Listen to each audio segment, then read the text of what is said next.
dengan wasilahnya dan karamahnya Syekh Abdul Qadir Al-Jilani, dan juga tentunya dengan syafaatnya baginda Nabi, amin ya rabbal alamin. Alhamdulillah, kembali kita panjatkan puji syukur kehadirat Allah Subhanahu wa taala, yang mana dengan taufik hidayah serta inayah kita pada malam hari ini kembali dapat berkumpul di majelis kita yang tercinta ini. Tidak lupa salawat dan salam selalu kita haturkan keharibaan junjungan kita baginda Nabi besar Muhammad sallallahu alaihi wasallam, dan kepada seluruh keluarga, sahabat dan pengikut beliau sampai hari akhir nanti.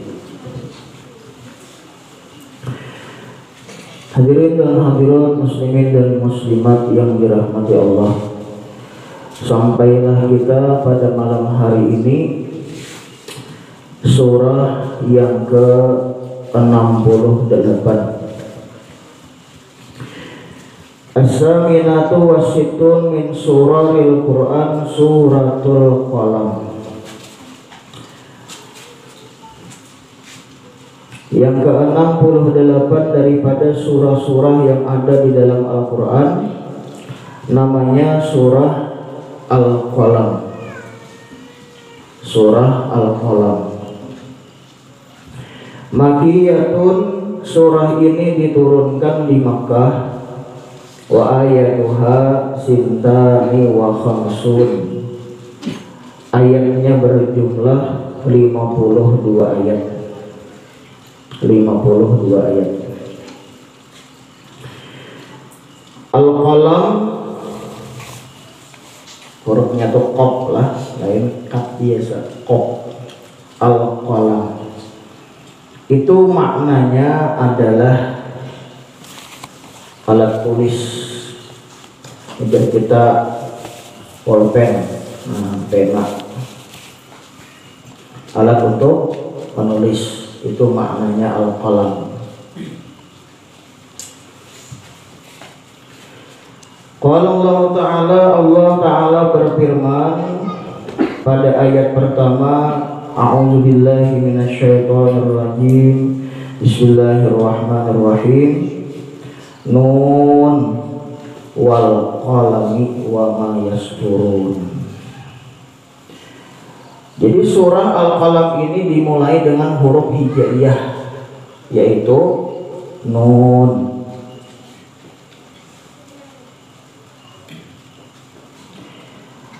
Berbagai macam pendapat para ulama menerangkan tentang nun tersebut. Ada di antara ulama yang berpendapat nun itu adalah akhir dari nama Allah Ar-Rahman. Huruf nun itu adalah akhir dari nama Allah Ar-Rahman, kan hurufnya nun terakhir. Nah, sebagaimana kan ada surah Al-Quran yang dimulai dengan alif, lam, ra, ada juga yang dimulai dengan ha, mim, ada juga nun, ya, Ar-Rahman, ya oleh alif, lam, ra, ha, mim, nun, Ar-Rahman. Nah, jadi itu ada sebagian pendapat ulama. Namun pendapat ulama yang paling kuat, yang dimaksud nun dari di situ adalah Allahu a'lam bimuradihi bizalik. Allah yang lebih tahu kenapa yang dimaksud Allah di situ. Nah, kita cuma cukup meyakini, wajib percaya bahwa itu adalah kalam Allah Subhanahu wa ta'ala. Maksud daripada itu hanya Allah yang tahu. Apa itu makna yang sebenarnya daripada nun tersebut.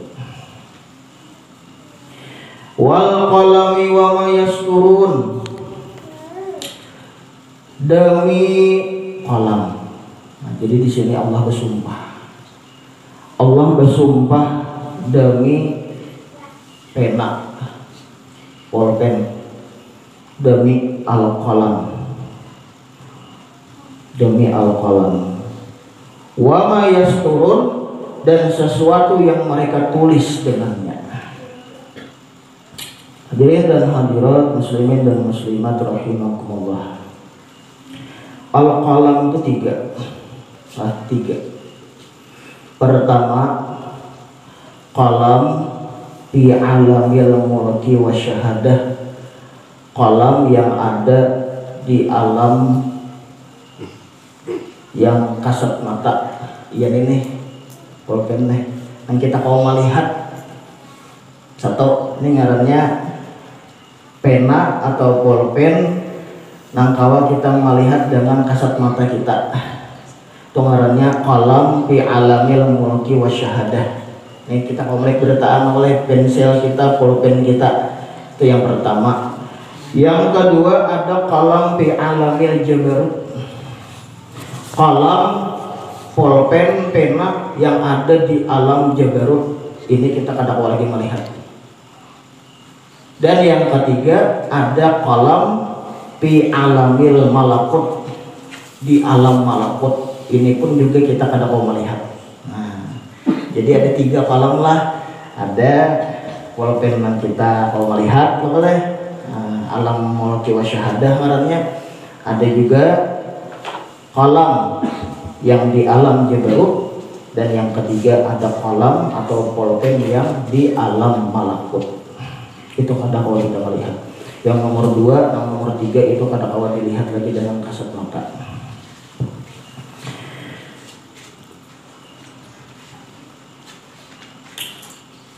Nah, jadi qalam yang ada di alam jabarut, qalam yang ada di alam malakut, ini kadang bisa dilihat dengan mata kita, namun kita wajib percaya tentang keberadaan qalam tersebut. Kita wajib percaya bahwasanya ada qalam yang di alam jabarut dan di alam malakut. Itu wajib kita percaya, walaupun kita kadang melihat. Untuk memahami tentang qalam tersebut, ada satu contoh. Ini misal aja, misal, supaya kita nih paham. Di mana seseorang ini meninggalkan di atas mejanya kertas 6 putih bersih. Kertas putih bersih artinya kada ada coretan, bersih. Di atas meja ditinggalkannya. Lalu beberapa saat kemudian, sehari 2 hari, begitu dilihati kertas tadi bercoret sudah. Ada tulisannya nang baik, ada tulisannya nang kada bagus, ada tulisannya nang kada dimengerti. Bercoret-coret kertas nang asalnya bersih, tapi beberapa saat kemudian kertas nang putih bersih tadi bertulisan. Ada yang bagus tulisannya, ada yang jelek tulisannya, ada yang tulisannya kadang kau dipaham ceritanya. Nah, ini adalah perumpamaan perjalanan rohani seseorang. Jadi seseorang tadi yang meletakkan kertas tadi yang asal mulanya bersih, dia bertanya kepada kertas. Ujar nang maandak tadi, kertas, kenapa kamu bercoret-coret?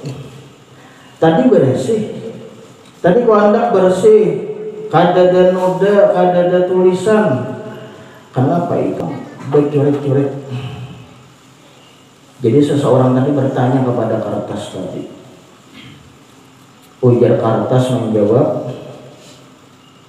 bujur, ujar kertas, aku asalnya basi, sekarang jadi kayak ini.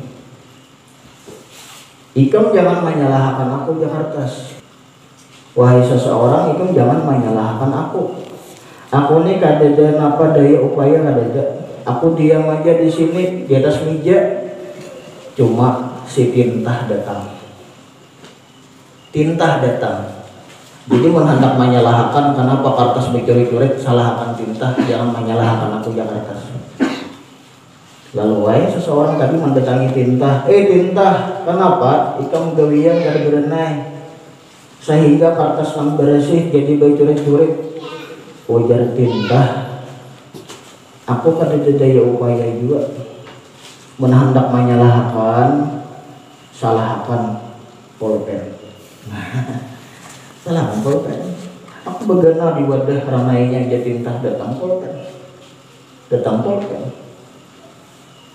Lalu seseorang tadi mendatangi kolam pulpen. Ini pulpen nih yang di alam kita nang kelihatan masih, nang di alam mulki wasyahadah, nang dapat dilihat kasat mata kita.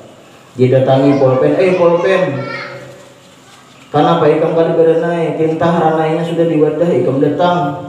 Lalu habis kertas becoret-coret.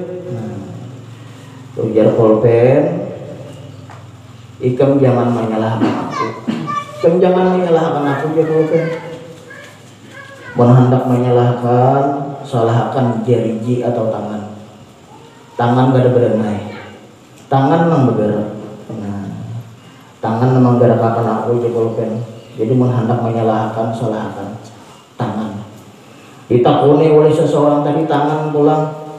Ujar tangan, ikam salah menyalahkan aku. Salah ikam menyalahkan aku ya tangan. Hendak menyalahkan ya tangan, salahkan kudrat. Salahkan kudrat. Karena datang kudrat, tangan bergerak.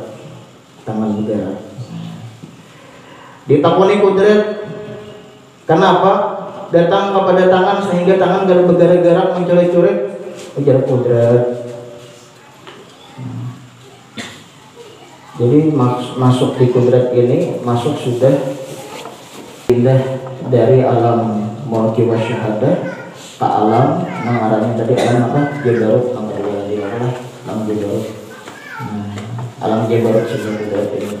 Jadi kudrat kamu ada apa juga? Hendak menyalahkan aku ya kudrat, salah iradat. Nambah hendak salahkan. Ditakuni iradat, jadi iradat yang menyalahkan aku juga. Hendak menyalahkan, salahkan hati manusia, hati kita. Oleh timbul di hati, lalu iradat, lalu kudrat, lalu bergerak tangan. Takuni pulang hati. Kenapa? Jadi ujar hati, jangan menyalahkan aku. Salah yang bertakun kepada aku ujar hati. Hendak menyalahkan, salahkan ilmu. Oleh datangnya ilmu, lalu hati berkehendak. Ditakuni pula ilmu. Kenapa demikian? Sehingga bergerak tangan tadi, sehingga pulpen mencuri-curi kertas nang bersih. Ujar ilmu, aku kada apa-apa juga hendak menyalahkan, salahkan kolam nang menulis di hati. Nah ini ngarannya kolam jabarut, nang menulis di hati. Kaulah kita melihat, kenapa oleh. Nah jadi kalau nang di jabarut ini kita kadang-kadang melihat kalau nang di jabarut ini nang menulis di hati kita, lalu datang ilmu, lalu datang iradat kudrat. Nah jadi hendak menyalahkan, salahkan kalam yang menulis di hati. Ditakuni pulang kalam yang menulis di hati. Ujar kalam yang menulis di hati, aku pun juga kada apa-apanya juga hendak menyalahkan, salahkan muwakkal kudrat nang datang kepadaku, lalu aku menulis di hati jadinya juga. Ditakuni oleh seseorang itu juga muwakkal kudrat. Ujar muwakkal kudrat, ikam jangan menyalahkan aku. Aku ini bergerak, berdiam, berbuat sesuai dengan tulisan yang ada di Lauhil Mahfuz. Jadi ujar muwakkal kudrat, aku ini berdiam, bergerak sesuai dengan tulisan yang ada di Lauhil Mahfuz. Jadi jangan menyalahkan aku, ujar muwakkal kudrat juga. Nah Ditakuni oleh seseorang itu lauhil mahfuz, ujar lauhil mahfuz, jangan salahkan aku. Salahkan siapa? Itu nama coret-coret adalah qalam. Qalam nama nulis di lauhil mahfuz, ngarannya qalam alam malakut itu. Qalam yang di alam malakut. Kaulah kita melihat, kita tahu juga kita ya Pak. Qalamnya menpolpen ini kita mau melihat. Qalam yang di alam malakut itu nama nulis di lauhil mahfuz. Tentang umur seseorang sekian-sekian di lauhil mahfuz sudah bertulisan. Tentang rezeki orang itu sekian-sekian sudah bertulisan di lauhil mahfuz, berdataan di situ. Qalam itu nama nulis, qalam yang di alam malakut. Lalu seseorang tadi mengakuni ulang kepada qalam yang di alam malakut itu, ujar qalam yang di alam malakut, ikam jangan menyalahkan aku. Kenapa? Karena ujar qalam di alam malakut itu aku disuruh oleh Allah Ta'ala menulis di lauhul mahfuz. Karena kau bisa salahkan dia kok. Karena aku nih mutlak perintah Allah menulis di lauhul mahfuz.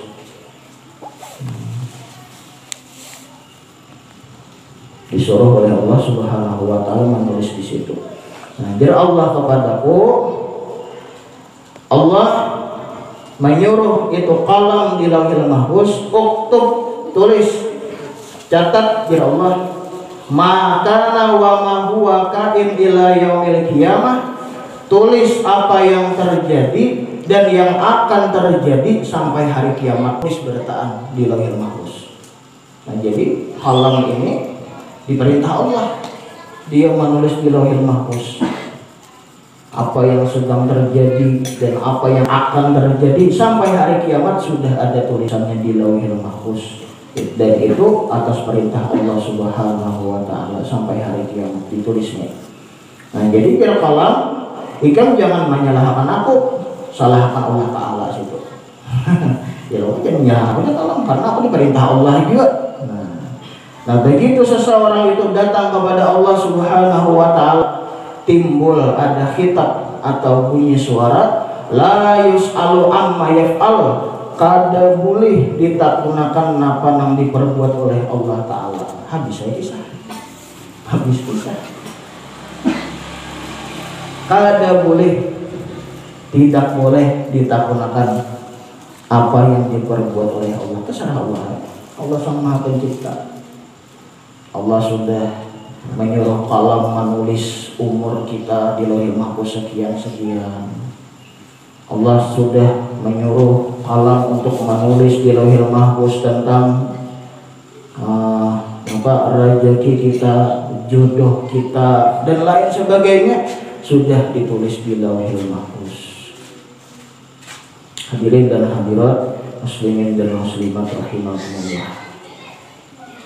Kalau kita melihatnya itu pada awal lagi, karena itu qalam yang ada di alam malakut. Kecuali orang-orang yang istimewa di sisi Allah Subhanahu wa Ta'ala.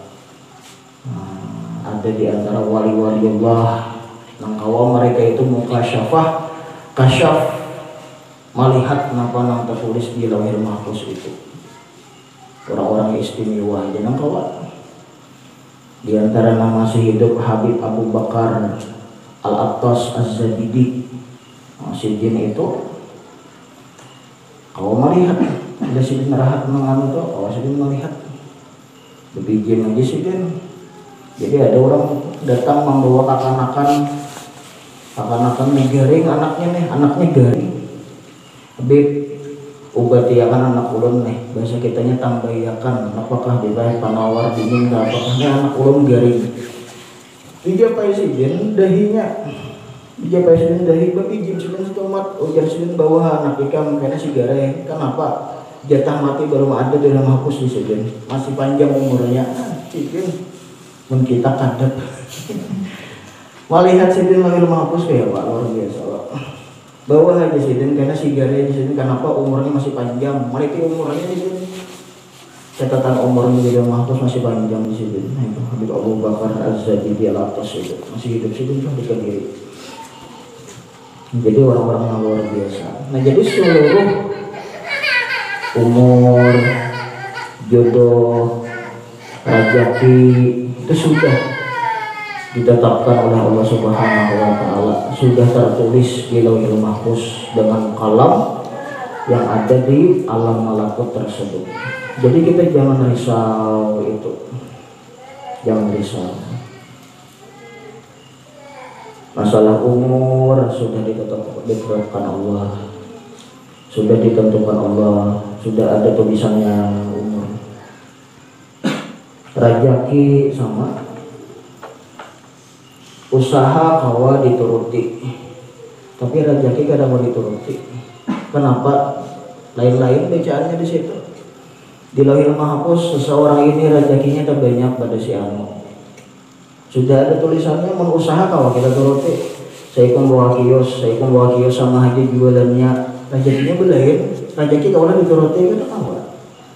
Tulisannya sudah ada. Tulisannya sudah ada. Jangan risau, jangan risau. Wa ma min dabbatin fil ardi illa 'alallah rizquha. Tidak ada daripada binatang melata di bumi, baik itu binatang, hewan atau manusia, melainkan Allah yang menjamin rezekinya. Mulai dalam parut kita sudah diajarkan.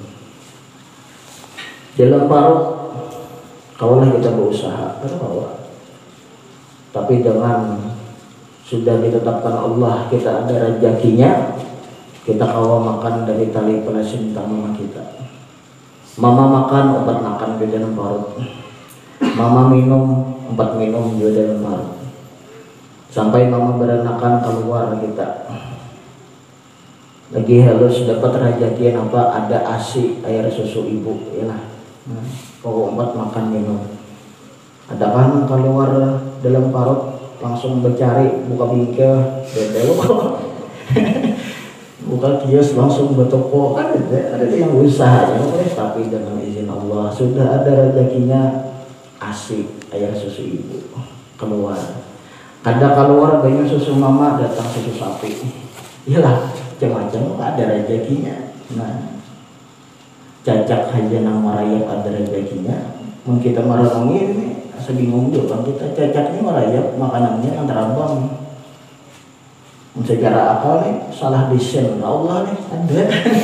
Ya boleh aneh malah boleh ya kok. Tapi kata itu memang sudah rezekinya ada, hidup aja cacak. Kan ada damar di apa di YouTube itu cacak mati kelaparan udah ada. Iyalah cacak. Lagu makan-makan berapa? Datang seekor nyamuk ya. Nyamuk nang datang, rajakin datang, ya loh, rajakin nang datang lah.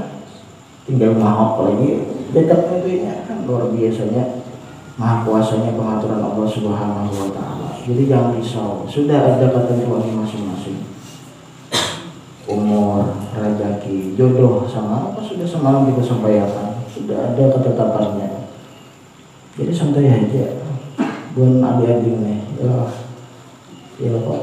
Sudah ada ketentuannya, jodohnya sampai, nyaman jalannya ada aja kan. Sudah sampai jodohnya, banyak banget sudah kita sampaikan untuk sandal buruk saja. Ada pasangannya masa itu nggak ada, ya lah.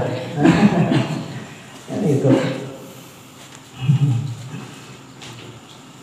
Sudah ada catatannya, umur, rajaki, jodoh dan lain sebagainya.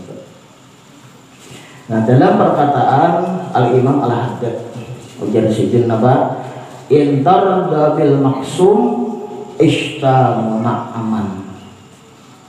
Ujar sidin, engkau jika menjalani dalam kehidupan ini dalam sebuah pemahaman, dalam sebuah pengertian bahwasanya semua itu adalah yang terbaik untuk engkau, sehingga engkau menerimanya dengan lapang dada, dengan ridho napa yang diberikan Allah, maka engkau jasidin hidup bagaikan bergelimang nikmat. Kita hidup jasidin, kita ini menerima dengan lapang dada napa keputusan Allah, kita yakini itu yang terbaik jasidin, maka kita ini bagaikan hidup dengan bergelimang nikmat. Kunci hidup nyaman, ridho dengan apa yang diberikan Allah, karena sudah Allah yang mengatur. Wa illam takun tardadi, dan jasidin, namun jika engkau menjalani ini kehidupan tidak mampu memahami dan tidak bisa mengerti terhadap sesuatu apapun yang diberikan oleh Allah, kada bisa memahami, kada bisa mengerti, istabi hazan disini, engkau hidup penuh dengan kesedihan. Engkau akan hidup penuh dengan kesedihan di situ. Kada menerima apa yang sudah diputuskan Allah, maka hidup akan dalam kesedihan. Aishta fi hazan di situ. Hidup akan sedih, penuh dengan kesedihan. Maka dari itu Wahab bin Munabbih beliau berkata, Auhallahu ta'ala ila Daud alaihissalam. Allah mewahyukan kepada Nabi Daud alaihissalam, asra'un nas mururan ala sirat. Kata Allah, wahai Nabi Daud, sepaling cepat nanti manusia yang lalu di atas jembatan Siratal Mustaqim. Yang pertama kata Allah, mereka yang ridho dengan keputusanku. Satu, ini orang-orang yang nantinya melintasi jembatan Siratal Mustaqim yang paling cepat, secepat kilat, langsung sampai, kada berasa melewati jembatan Siratal Mustaqim itu. Ini yang pertama, orang-orang yang ridho dengan apa yang sudah diputuskan Allah Subhanahu wa Ta'ala. Dia bisa paham, dia bisa mengerti, dan dia yakin itu yang terbaik kesannya. Gitu. Dan karena itulah Uwais Al-Qarni menjadi orang yang luar biasa. Uwais Al-Qarni itu orang fakir miskin, orang yang kada berpunya, tapi ini orangnya ridho. Ridhonya luar biasa, kada pernah mengeluh kepada Allah, kada pernah. Dan karena itulah beliau mendapatkan tempat yang tinggi luar biasa di sisi Allah Subhanahu wa Ta'ala. Ridho dengan apa yang sudah diputuskan Allah. Nah, yang kedua, mereka yang mempunyai lisan, mempunyai lidah yang selalu basah dalam berzikir mengingatku, kata Allah Subhanahu wa Ta'ala. Jadi ini dua kelompok orang yang nanti melewati jembatan Siratal Mustaqim secepat kilat, yang paling cepat melalui Siratal Mustaqim. Hadirin dan hadirat muslimin dan muslimat rahimakumullah. Nah, jadi di sini Allah bersumpah, tadi kita kembalikan kepada qalam tadilah. Allah bersumpah demi qalam dan apa yang mereka tuliskan. Ma anta bi ni'mati rabbika bimajnun.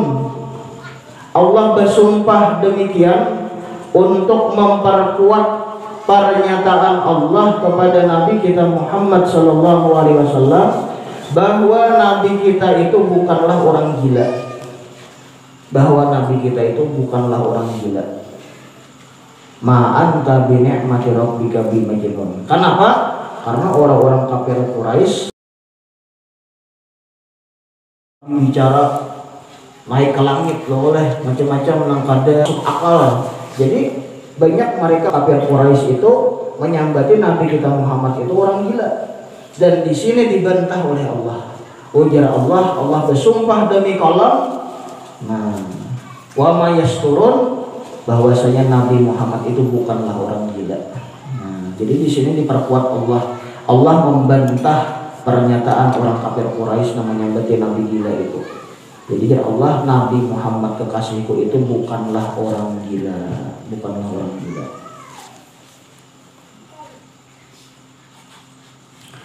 Wa inna lakala ajran ghaira mamnun, dan bahwa bagi engkau hai Muhammad sungguh pahala yang tidak ada putus-putusnya. Jadi ujar Allah Ta'ala, Nabi kita Nabi Muhammad itu sidin berisi pahala nang kada ada putus-putusnya. Jadi nang paling banyak pahala, mengada pertanyaan kayak itu siapa nang orang yang paling banyak pahala, ya Nabi kita Muhammad. Nabi kita Muhammad itu pahala sidin kada ada putusnya sampai hari kiamat. Kenapa kita bisa sembahyang wahini? Siapa nama ngajari? Rasulullah. Jadi bila kita sembahyang, Nabi kita dapat pahalanya. Kita bersedekah, Nabi kita dapat pahalanya. Kita silaturahmi, Nabi kita dapat pahalanya. Jadi Nabi kita itu punya pahala yang kada ada putus-putusnya. Nah, luar biasanya Nabi kita Muhammad SAW. Sebagaimana Rasulullah bersabda, "Man sanna sunnatan hasanah, umila biha ba'dah, kana lahu ajruhu mislu ujurihim min ghairi ayyamkus min ujurihim syai'." Kata Rasulullah, barang siapa yang memperbuat satu pekerjaan yang baik, dia ini memperbuat sesuatu yang bagus, lalu orang mau patik, nah dia menyampaikan sesuatu yang bagus, lalu orang mengerjakan, mengamalkan, adalah bagi orang dapat pahalanya selama orang yang mengamalkan. Kada kurang sedikit pun pahalanya dapat. Bagaimana Rasulullah mengajari kita sedekah, mengajari kita sembahyang, berapa puluh miliar menggawi boleh, nah dapat terus pahalanya sih. Jadi bagus kita bila kita itu berinisiatif yang baik, olah kapan dapat yang baik atau bakal lakukan yang baik bila orang mau dapat juga pahalanya kita. Bagaimana kata guru kita, kata Habib disini, kawan bawai disini ke majelis disini. Ikam membawai kawan disini maka majelis ta'lim duduk ingin belajar menurut ilmu, saikung membawa kawan ikam dapat pahalanya. 10 ikam membawa kawan ini membawaan pulang ikam dapat pahalanya 10 ikam untuk disini. Nah itu disini. Nah dan kebalikannya ujar Rasulullah, wa man sanna sunnatan sayyi'atan fa umila biha kana alaihi wizruha wa mislu auzarihim min ghairi ayyamkus min auzarihim syai'. Kata Rasulullah, kepalingannya barang siapa yang memperbuat satu kejahatan, kelakuan yang kada bagus, yang jahat atau berinisiatif yang kada bagus, lalu orang menggawi, lalu orang amalkan, adalah bagi dia itu dapat dosanya sebilangan mereka yang melakukan yang kada bagus itu, dapat dosanya.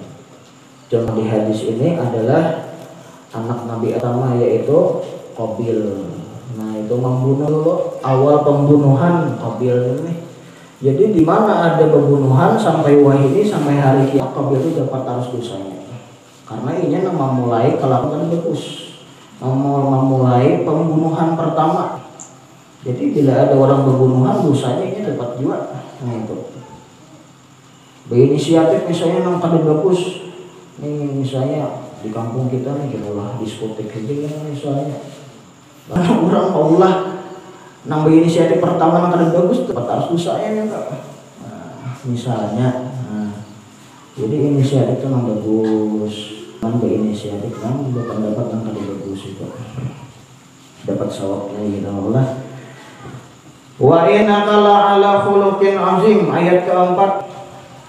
Dan Allah menyanjung Nabi kita, wa innaka la'ala khuluqin azim, sesungguhnya engkau wahai Muhammad atas budi pekerti yang agung. Nah, jadi ini Nabi kita Rasulullah itu mendapat pujian yang sangat besar daripada Allah Subhanahu wa taala. Wa innaka la'ala khuluqin azim. Allah memuji Rasulullah.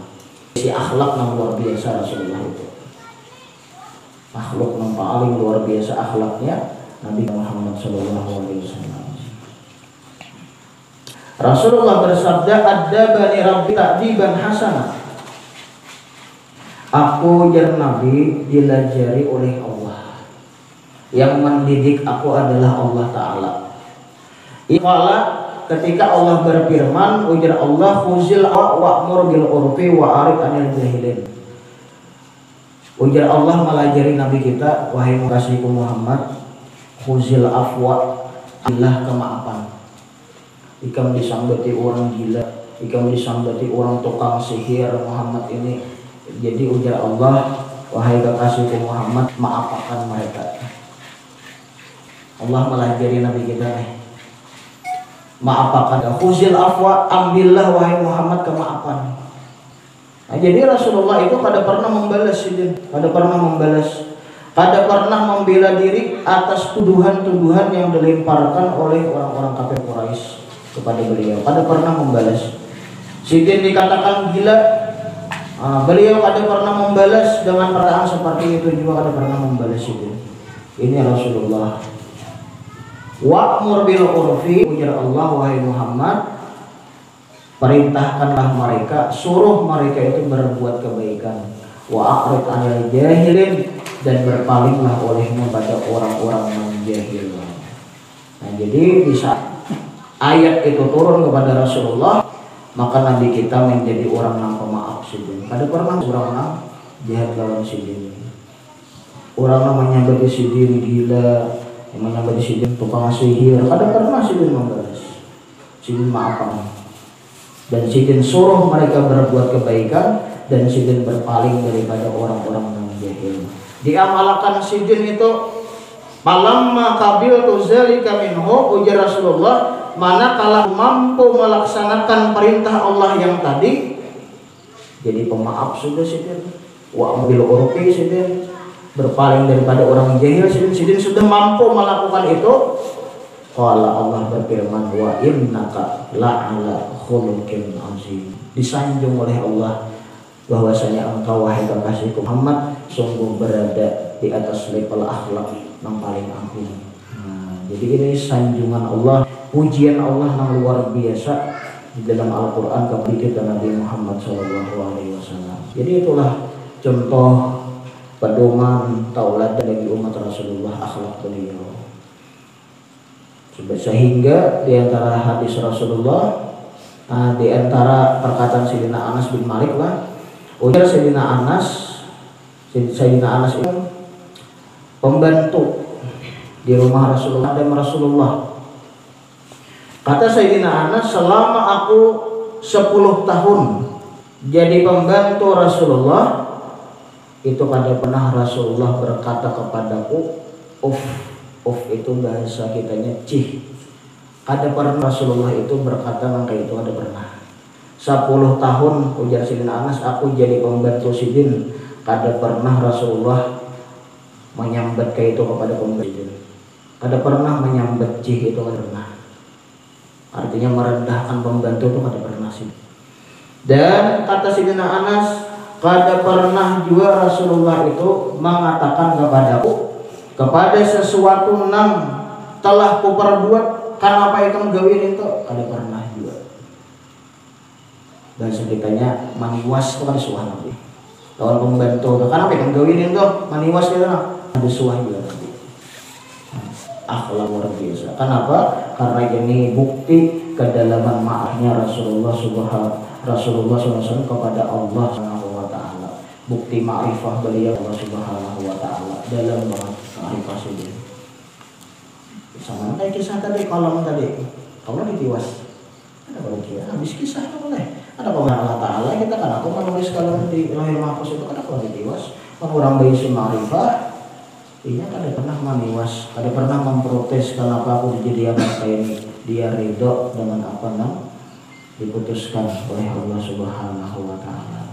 Hadirin dan hadirat, muslimin dan muslimat rahimakumullah. Nah, terakhir ada itu di ayat ke-17 surah Al-Qalam yang ada di HP, bukan di HP-nya. Surah Al-Qalam ayat 17 sampai ayat 20 itu 4 ayat. Nah itu obat apabila kita itu ada benjolan di awak. Ini bilangnya ada penyakit di awak, nang bagian termasuk apa bisul, termasuk apa atau nang tumor kah, apa nang model kayak itulah sejenisnya, nang benjolan di awak. Bisa ada nang gigi di awak. Ini obatnya. Caranya kayak apa? Baca ayat ini, 4 ayat ini, ayat 17 sampai 20. Inna balawnahum kama balawna ashabal jannati aqsamu la yasrimunnaha musbihin wa la yastasnun fatafa 'alaiha ta'ifun min rabbika wa hum naimun fa asbahat qalim. 4 ayat 17 sampai ayat 20 dibacanya bamburing, ambil liur sedikit, liur nambung guring nah, ambil liur nambung guring, ambil baca akan untuk sampai ayat 17 sampai ayat 20, lalu kasayakan Pak kemana tadi bilangnya di bawah orang penyakitnya itu ayat 17 sampai 20 surah Al-Qalam. Nah, jadi dihafal aja lu bacanya ya. Ya Allah. Salah buka Quran pulang salat liur bersih. Ya kok. Apalagi bilangnya ada binjulan di awal atau anak kau juga kita membicarakan.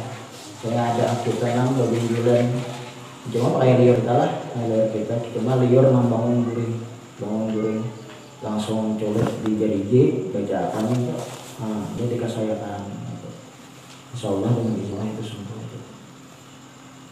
Surah Al-Qalam ayat 17 sampai 20. Allahu a'lam. Al-Fatihah.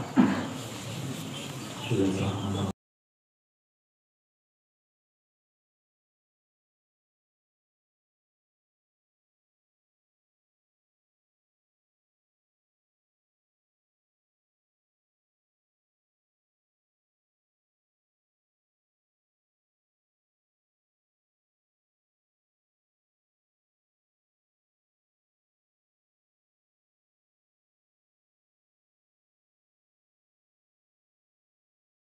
الشفاعة وهذا مطلبي أنت المرتجى